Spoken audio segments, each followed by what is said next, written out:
मुर्दाबाद मुर्दाबाद मुर्दाबाद मुर्दाबाद।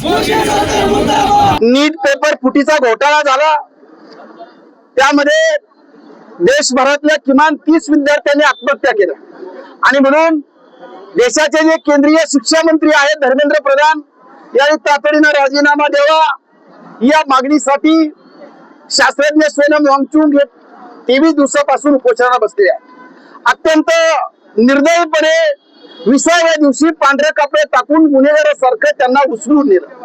त्याच्यानंतर संसदेवरती कॉक्रोच पार्टीचे अभिजित दिपके आणि त्यांच्या सर्व सहकारी आणि देशभरातले जे लाखो विद्यार्थी जमले त्याने संसदेवरती मोर्चा काढला। खरं म्हणजे सरकारची भूमिका असली पाहिजे होती, सरकार म्हणून त्या विद्यार्थ्यांशी बोलायला पाहिजे होतं। ते कुठल्या राजकीय पक्षाचे लोक नव्हते, त्यांची मागणी एकच होती की 30 विद्यार्थ्यांनी आत्महत्या केल्या, शिक्षण मंत्र्यांनी राजीनामा दिला पाहिजे। पण हे सरकार हे हिटलरशाही प्रवृत्तीचं सरकार आहे। नरेंद्र मोदी हे हिटलरशाहीने वागतात आणि मग कुणाचं ऐकून घ्यायचं नाही, कुणाबरोबर चर्चा करायची नाही, कुणाबरोबर बोलायचं नाही आणि मग विद्यार्थ्यांबरोबर सुद्धा त्यांनी संवाद साधला नाही।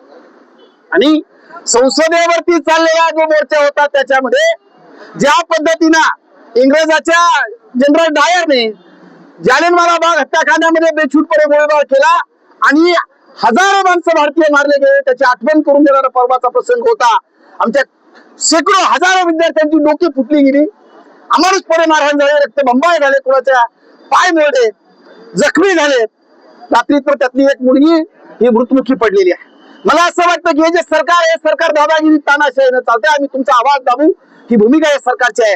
आम्ही त्याच्या निषेधार्थ आज महाराष्ट्रामध्ये वंचित बहुजन आघाडीचे राष्ट्रीय अध्यक्ष आदरणीय बाळासाहेब आंबेडकर यांनी महाराष्ट्र बंदची हाक दिली की लोक भाजपच्या विरोधामध्ये त्या घटनेचा निषेध करण्यासाठी लोक रस्त्यावरती येत आहेत।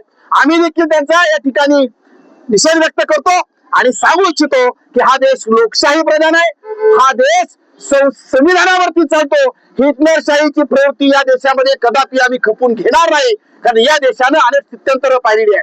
पहिली इंग्रजाच्या विरोधात लढाई झाली, आता ही दुसऱ्यांदा मोदी आणि शहाच्या विरोधात ही लढाई सुरू झालेली आहे आणि म्हणून हे मोदी शहा भाजप हटाव आणि देश बचाव अशा पद्धतीचं वातावरण या देशात। कोणी सुरक्षित नाहीये, महिला सुरक्षित नाही, विद्यार्थी सुरक्षित नाही, कामगार मजूर कोणी सुरक्षित या ठिकाणी नाही आहेत, सगळे भांडवलदारांच्या घशामध्ये घातलेलं आहे आणि म्हणून हे मोदी आणि शहा हटवले पाहिजेत। विद्यार्थ्यांना त्यांनी प्रचंड बेदम मारहाण केलेली आहे आणि म्हणून आमची घोषणा आहे की मोदी शहा कायर आहेत, मोदी शाह कायर है, मोदी शाह कायर है, मोदी शाह कायर है। आणि या कायरांना उत्तर डॉक्टर बाबासाहेब आंबेडकरांचं संविधान आणि या देशाला एकत्रित करणारा जय भीमचा नारा हेच उत्तर त्यांना आहे। म्हणून जय जय जय जय जय भीम।